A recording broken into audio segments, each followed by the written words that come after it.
Hello everyone, welcome to my blog. तर रिसेप्शनचा कार्यक्रम होता म्हणून मी आले होते मिरजेच्या एका गार्डनमध्ये आणि खूप सुंदर असं डेकोरेशन स्टेजवरती तुम्ही बघताय. त्यासोबत समोर ह्या ज्या खुर्च्या आहेत ना, थोड्याशा मला वेगळ्या वाटल्या, त्यामुळे याचाही व्हिडिओ मी केलेला होता, तुमच्यासोबत मी शेअर करतेय.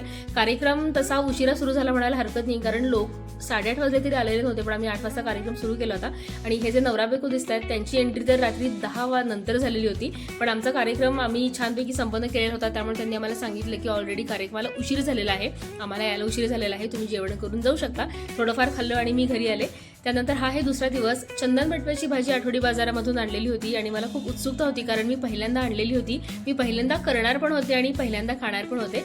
त्यानंतर ही जी भाजी आहे तर ती स्वच्छ धुतलेली होती, चिरलेली होती. याच्यामध्ये तुरीची डाळ सुद्धा धुवून थोडीशी घातलेली होती आणि तेलामध्ये हिरवी मिरची आणि लसूण याचा छानपैकी तडका तयार केलेला होता. फोडणी आपण याला म्हणू शकतो.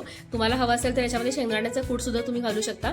तर चंदन बटवा ही भाजी नेमकी काय आणि कशा पद्धतीची आहे हे मी ज्यावेळेस सर्च केलं तर त्यावेळेला असं गुगल सांगतं की ही एक छान गुणकारी रानभाजी आहे.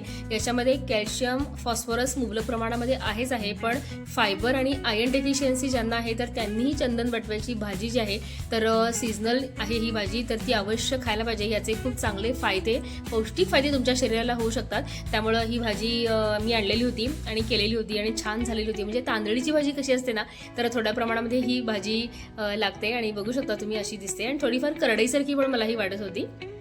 त्यानंतर घरातला स्वयंपाक वगैरे आवरून मी गेलेले होते, अर्थात रेकॉर्डिंगच्या कामासाठी. जिल्हा परिषद पंचायत समितीचं काम जे आहे तर ते सुरू झालेलं आहे आणि बघा किती स्क्रिप्ट आहेत. म्हणजे एनर्जी इतकी टिकून ठेवावी लागते आणि खूप फुल एनर्जीनं हे काम करावं लागतं. त्यामुळं मध्ये मध्ये थोडाफार खुराक जो आहे ना तर तो आमच्यासाठी खूप इसेन्शियल असतो आणि हा खुराक मी घरातनं आणलेला होता. म्हणजे फोडणीचा मस्त असा भात आणि त्यासोबत ही चंदन बटव्याची भाजी जी आहे तर ती मी खाल्लेली होती. त्यानंतर सगळं आवरून मी गेलेले होते कसबडी गजला कार्यक्रमासाठी.